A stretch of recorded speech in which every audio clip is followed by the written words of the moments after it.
বিপ্লবীদের খুন করে বিপ্লবের চেতনা দমানো যায় না বলে মন্তব্য করেছেন জামায়াত আমির ডক্টর শফিকুর রহমান। বলেন, হাদির দুশমনেরা কার্যত বাংলাদেশেরই দুশমন, কারণ হাদিরা বাংলাদেশের পক্ষে, বাংলাদেশের স্বাধীনতা এবং সার্বভৌমত্বের পক্ষে ছিল। রোববার সকালে ঢাকা বিশ্ববিদ্যালয়ের কেন্দ্রীয় মসজিদের পাশে সন্ত্রাসীদের হাতে গুলিবিদ্ধে শহীদ শরীফ ওসমান হাদির কবর জিয়ারতে এসে সব কথা বলেন তিনি। তারা বলেছিল জীবন দিব, তবুও 24 দিব।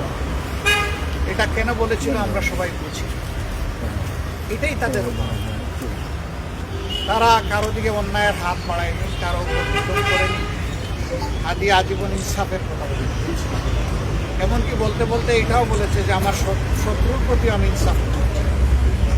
আমি কোনো শত্রুর উপরেও বেইনসাফি করতে চাই না, এবং কেউ বেইনসাফি করুক সেটাও আমরা দেখতে চাই।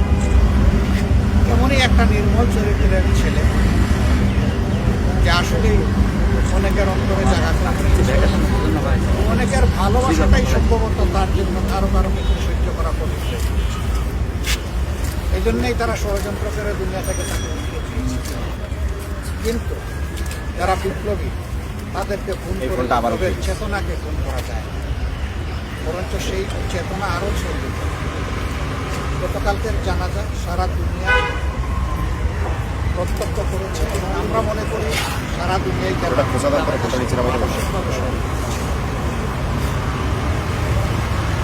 আমরা শপথ নিতে চাই, আল্লাহ তাআলা যে দেশে আমাদেরকে পয়দা করেছে, এই দেশ, এই জাতির জন্য আমাদের সর্বোচ্চ দিয়েই আমরা লড়ে যাব এবং আমরা আশাবাদী এই জাতি ইনশাআল্লাহ সব ধরনের ফেসিবাদের কবল থেকে মুক্ত হবে।